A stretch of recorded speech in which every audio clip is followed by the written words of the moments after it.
សួស្តីបងប្អូនទាំងអស់គ្នាថ្ងៃនេះមកជួបនាងខ្ញុំទៀតហើយជាមួយរបៀបនៃការធ្វើសម្លតងញ៉ាំចាជាប្រភេទសម្លរបស់ប្រជាជនថៃណាប៉ុន្តែក៏ពេញនិយមដែរសម្រាប់ប្រជាជននៅប្រទេសយើងចាហើយសម្លនេះដែរយើងអាចប្រើសាច់ច្រើនប្រភេទដូចជាបង្គាឬក៏គ្រឿងសមុទ្រឬក៏សាច់មាន់សាច់ត្រីអីអញ្ចឹងណាប៉ុន្តែថ្ងៃនេះនាងខ្ញុំសូមនាំអារម្មណ៍បងមកសាកធ្វើជាមួយនឹង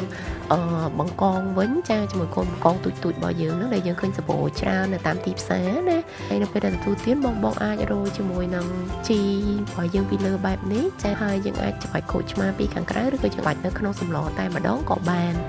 ចានេះណាពិតជាមានអាជីពឈ្ងុយឆ្ងាញ់ខ្លាំងមែនតើបងចាឥឡូវមុននឹងចូលទៅកាន់របៀបធ្វើសូមបងកុំភ្លេចជួយ Subscribe YouTube Channel នេះខ្ញុំម្នាក់មួយផងណាដើម្បីទទួលបាននូវវីដេអូថ្មីចាឥឡូវយើងទៅមើលគ្រឿងផ្សំដែលយើងត្រូវការមានបកងតលេយើងហ្នឹងចាហើយបន្ទាប់មកទៀតសម្រាប់បន្លែនេះនាងខ្ញុំត្រូវការមានខ្ទឹមបារាំងជាមួយនឹងផ្សិតច្បើងណាបងចាហើយជាមួយនឹងពេញប៉ោះយើងអាចដាក់ពេញប៉ោះដែលធំជាងនេះក៏បានដែរចាហើយជាមួយនឹងផ្សិតនេះផងដែរចាឬក៏យើងអាចប្រើផ្សិតប្រភេទផ្សេងទៀតក៏បានស៊ីសងលើចំណូលចិត្តណាហើយយើងត្រូវការជាមួយទឹកដោះគោឆៅចាសម្រាប់ជីវិញខ្ញុំប្រើជាជីរណាជាមួយនឹងជីនាងវងហើយនឹង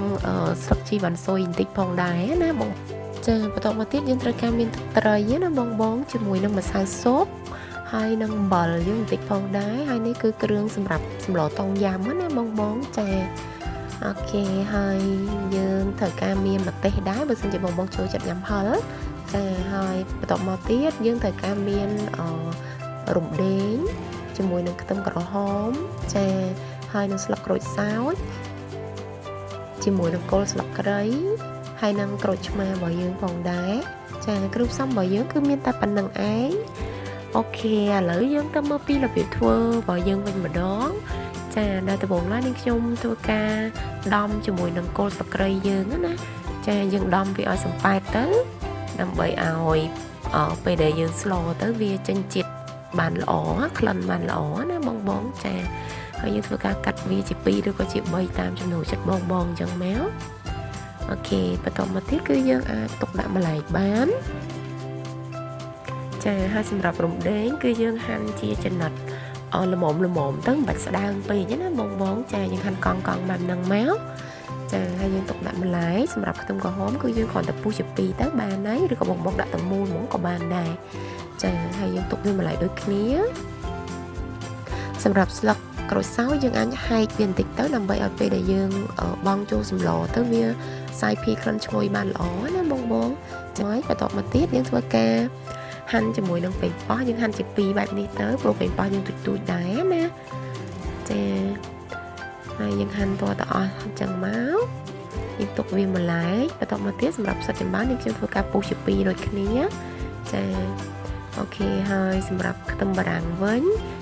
គឺយើងកាត់ក្បាលវាឲ្យស្អាតអញ្ចឹងមកចាហើយយើងពុះវាជាចម្រៀកទូចល្មមណាបងចូលចិត្ត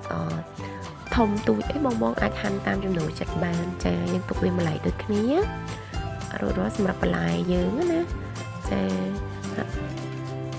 ហើយសម្រាប់ផ្សិតនេះវិញគឺយើងធ្វើការកាត់ផ្នែកខាងក្រោមរបស់ផ្សិតនឹងចោលទៅចាហើយបន្តមកទៀតយើងហែកជាចម្រៀកទូចតាមផ្សិតមួយណាបងចាយើងហែកវាផ្ដាច់ពីគ្នាអញ្ចឹងមកហើយយើងទុកវាម្លែកមកបន្ទាប់មកទៀតយើងធ្វើការរៀបចំបន្លែជីហើយនឹងក្រូចឆ្មារបស់យើងចាត់ក្រូចឆ្មាយើងជាចំណិតដូចតែយើងខាងសម្រាប់ច្បាច់ស្ងោរជ្រក់យើងរាល់ដងណាបងចាអូខេហើយបន្តមកទៀតគឺយើងធ្វើការហាន់ជីរណារបស់យើងនឹងប៉ុន្តែបងបាច់ហាន់ស្ដើងពេកទេសម្រាប់សម្លនេះណាយើងហាន់ប្រហែលជាពាក់កណ្ដាល1 សង់ទីម៉ែត្រអីហ្នឹងទៅបានហើយចាហាន់បាយដូចដែលនេះខ្ញុំបានបង្ហាញហ្នឹងណាអូខេហើយយើងធ្វើការទុកវាម្លែកដូចគ្នាដែរបន្ទាប់មកសម្រាប់ជីវ៉ាន់ស៊ុយយើងអាចហាន់ប្រវែងណាក៏បានតាមចំណូលចិត្តបងព្រោះជីនឹងចាប់ឆ្អិនណាចាអូខេហើយបងចង់ដាក់ក៏បានអត់ដាក់ក៏បានសម្រាប់សម្លនេះណាអូខេឥឡូវរួចរាល់សម្រាប់ជីយើងហើយសម្រាប់ជីនាងវងនេះខ្ញុំអត់ធ្វើការហាន់ទេនឹងខ្ញុំបងដាក់ទាំងធំអញ្ចឹងហ្មងណាចាឥឡូវយើងចូលមកធ្វើការ សម្អាតបកងយើងម្ដងអានេះខ្ញុំបានលាងទឹកហើយបងអាចយកកន្ត្រៃមកកាត់ក្បាលដូចនេះខ្ញុំអញ្ចឹងទៅស្រួល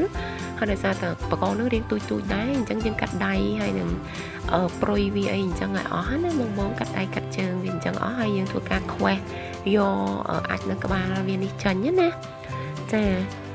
ហើយយើងបន្តធ្វើរហូតតតែបកងយើងអស់ណាចាបន្តមកទៀតគឺយើងទុកវាម្លែកមកឥឡូវយើងចាប់ផ្ដើមដាក់ឆ្នាំងយើងហើយបើកចង្ក្រានហ្គាសរបស់យើងណា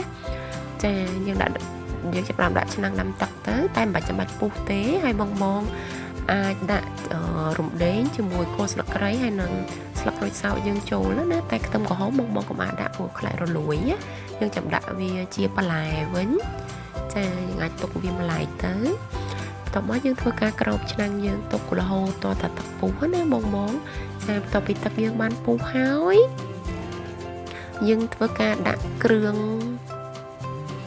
តុងយ៉ាំរបស់យើងចូលចាហើយយើងធ្វើការកូរឲ្យវារលាយគ្រឿងអញ្ចឹងណាបងចា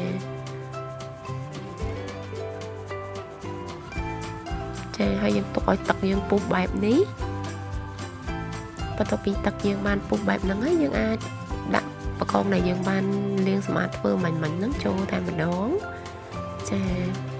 ហើយបន្ទាប់មកទៀតគឺយើងអាចដាក់បន្លែយើងចូលនៅពេលដែលទឹកពុះតិចបែបនេះបើចាំបាច់ទឹកពុះក៏ចូលក៏បានដែរចាហើយយើងធ្វើការដាក់ទាំង4មុខនឹងចូលទាំងអស់តែម្ដង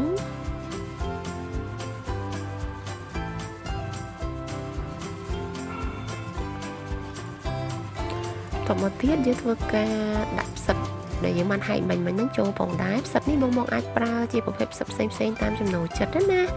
ចាហើយយើងធ្វើការចាក់ទឹកដោះគោឆៅយើងចូលហើយយើងធ្វើការបិទគម្របទុករងចាំដល់ទឹកពុះមួយសាទៀត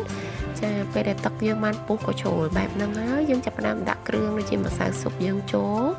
ជាមួយនឹងទឹកត្រីចាអូយណាគឺថាឈ្ងុយមែនតើបងពុះមកចាហើយបន្តមកទៀតគឺយើងធ្វើការដាក់អំបិលយើងចូល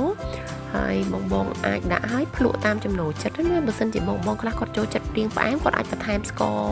អីតាមនឹងអញ្ចឹងតែដោយសារនាងខ្ញុំអត់សូវចូលចិត្តស្លដែលមានជាតិផ្អែមណាចាអញ្ចឹងនាងខ្ញុំដាក់តែប៉ុណ្្នឹងទេហើយយើងបិទគម្របទុកចាំដល់ទឹកពុះម្សៅទៀតទៅចាដល់ពេលទឹកយើងពុះម្សៅទៀតគឺសម្លយើងបានឆ្អិនរួចរាល់ជាស្រេចនេះណែគឺថាដុំមកឈ្ងុយមែនតែនបងចាយើងអាចដួសដាក់ចូលទៅក្នុងចានបែបនេះហើយយើងអាចរោយជីពីលើឬក៏យើងអាចបង់នៅក្នុងសម្លតែម្ដងក៏បានតែសម្រាប់នេះខ្ញុំចូលចិត្តរោយពីលើឲ្យជីរៀងនៅឆៅតិចណាចាយើងរោយបែបហ្នឹងមកវាធ្វើឲ្យក្លិនជីយើងនៅមានក្លិនល្អជាងយើងបង់ចូលទៅក្នុងឆ្នាំងអញ្ចឹងណា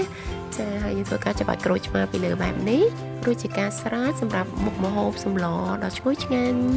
ចាអូខេឥឡូវវីដេអូហ្នឹងបានមកដល់ទីបញ្ចប់ហើយដូច្នេះបើសិនបងប្អូនពេញចិត្តសូមកុំភ្លេចជួយ Subscribe YouTube Channel នេះខ្ញុំម្នាក់មួយផងណាដើម្បីទទួលបាននូវវីដេអូថ្មីហើយបើសិនបងកំពុងទស្សនានៅលើ Facebook កុំភ្លេច click like page នេះយាយជាមួយនឹង like ឬក៏ share វីដេអូនេះឲ្យបានច្រើនផងអរគុណច្រើនជួបគ្នានៅវីដេអូក្រោយបាយបាយ